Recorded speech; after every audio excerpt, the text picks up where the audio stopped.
Bon, d'abord, quelques questions politiques. Jean-Pierre Chevènement, au lendemain du congrès de votre mouvement, qu'est-ce qui pourrait donc vous décider à vous présenter en 2012, puisque vous ne l'excluez pas?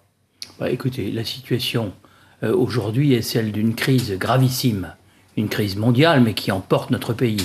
La crise du capitalisme financier mondialisé qui s'était mis en place dans les années 80.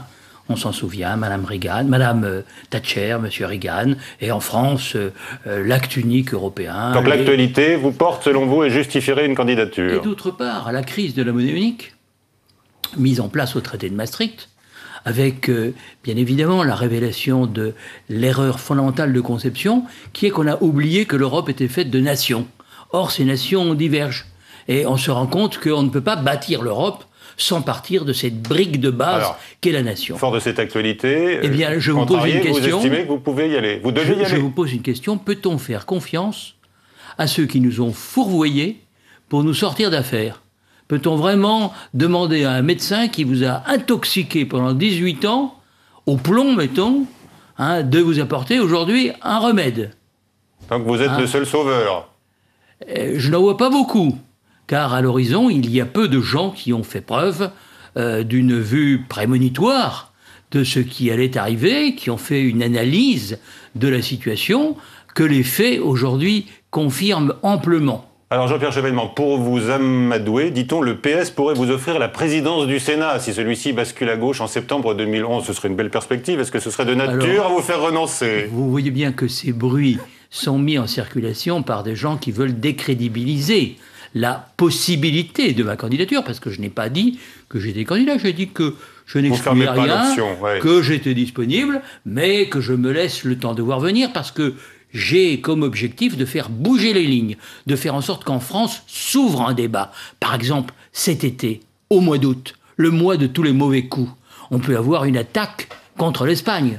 Que feront à ce moment-là les autres pays de la zone euro? Croyez-vous qu'ils soient armés pour réagir? Qu'ils soient en état d'apporter une réponse? Non, ce n'est pas le cas. Nous avons des élites qui sont en dessous de tout, qui n'ont pas confiance dans la France.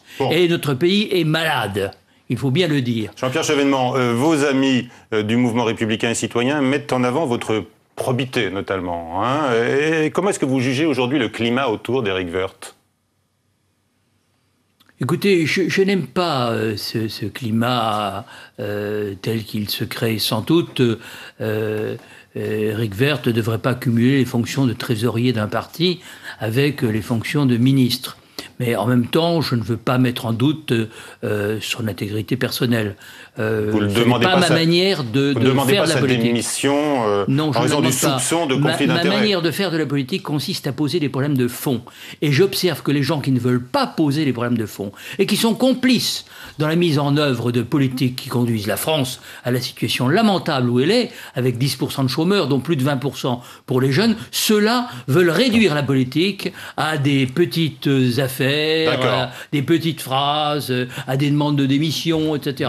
Mais ce n'est pas vraiment le problème. Nicolas Sarkozy a adressé une lettre aujourd'hui à François Fillon. Il demande un vrai serrage de vis budgétaire, notamment les ministres qui seront mis à la diète. On découvre qu'il y a 7000 logements de fonction qui devront être supprimés.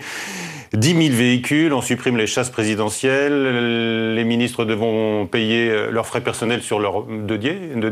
Jusqu'à présent, ils pouvaient manifestement se faire indemniser. Ça va dans le bon sens? Que pensez-vous de cette démarche? Il y a sûrement des mesures à prendre, mais très franchement, je pense que tout ça, c'est de la com'. Ça ne va pas au cœur des choses. Le cœur des choses, c'est d'avoir une politique économique harmonisée à l'échelle de la zone euro, c'est de mettre au pas la spéculation, c'est de maintenir un euro à une parité soutenable par notre industrie, parce que moi j'ai été ministre d'Industrie, il y avait 6 millions de personnes qui travaillaient dans l'industrie en 1982, aujourd'hui il y en a 3,5 millions.